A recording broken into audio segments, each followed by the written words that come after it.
हरे कृष्ण। आप सभी को बुध प्रदोष व्रत की बहुत सारी शुभकामनाएं। भगवान शिव और माता पार्वती की विशेष कृपा आप और आपके परिवार पर सदैव बनी रहे, यही प्रार्थना करते हैं। आज बुध प्रदोष का व्रत है, यानी कि पौष मास के कृष्ण पक्ष की त्रयोदशी तिथि और दिन बुधवार, इसीलिए इसे बुध प्रदोष व्रत भी कहा जा रहा है।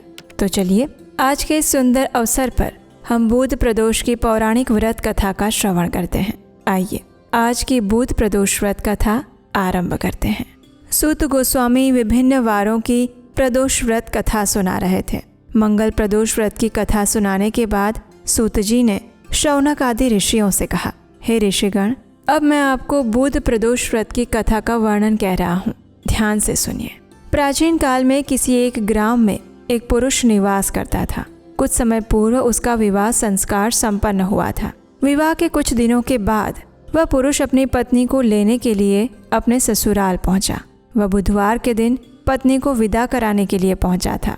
ये देखकर उसके सास ससुर, साले, सालियों और अन्य संबंधियों ने उसे समझाया कि बुधवार के दिन पत्नी को विदा करके ले जाना अशुभ माना जाता है। लेकिन उस जामाता ने सास से कहा, ऐसा कुछ नहीं होता, ये सब अंधविश्वास है। मैं आज के दिन ही यानी बुधवार के दिन ही अपनी पत्नी को घर लेकर जाऊंगा।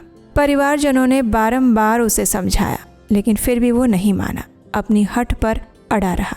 उसकी हठ के आगे आखिरकार सभी को विवश होना पड़ा और उसके सास ससुर ने अपनी पुत्री को उसी के साथ बुधवार के दिन विदा कर दिया। वे दोनों नव दंपत्ति बैलगाड़ी से घर की ओर जा रहे थे। एक नगर से थोड़ा दूर चलते ही मार्ग में उसकी पत्नी को प्यास लगी। पति एक पात्र लेकर उसके लिए जल लेने गया। जब वो लौट कर आया तो उसने देखा कि एक अज्ञात व्यक्ति उसकी पत्नी के लिए लोटे में जल लेकर आया है और उसकी पत्नी उसका पान कर रही है और उस व्यक्ति के साथ हास्य विनोद कर रही है। ये दृश्य देखकर उसके पति को अत्यंत क्रोध आ गया और वो उस व्यक्ति पर क्रोध करते हुए उसके पास गया। लेकिन उस व्यक्ति के पास जाते ही वो पति आश्चर्यचकित हो गया, क्योंकि अज्ञात व्यक्ति का रूप, रंग और शारीरिक संरचना पूर्णतः उस पति के समान ही थी। ऐसा लग रहा था मानो वो उसका प्रतिबिंब था।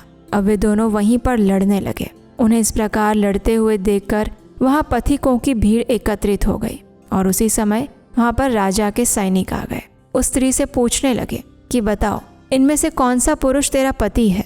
एक समान दो व्यक्तियों को देखकर वह नवविवाहिता धर्म संकट और असमंजस की स्थिति में आ गई, व्याकुल हो गई। मार्ग के मध्य में अपनी पत्नी को इस प्रकार ऐसी स्थिति में देखकर वो पुरुष भी व्यथित हो गया और मन ही मन भगवान शिव से प्रार्थना करने लगा कि हे महादेव, आप मेरी और मेरी नववधू पत्नी की रक्षा कीजिए। मैंने भूल की कि बुधवार के दिन ही अपनी पत्नी को विदा करवाकर यहाँ पर घर ले जाने लगा। ये अवश्य ही मैंने अनुचित कार्य किया है। हे भोले शंकर, मैं भविष्य में ऐसा अपराध कदापि नहीं करूँगा, मुझे क्षमा कर दीजिए। भगवान शिव ने उसकी प्रार्थना स्वीकार कर ली और उसी क्षण वो अज्ञात व्यक्ति वहां से अंतर्ध्यान हो गया।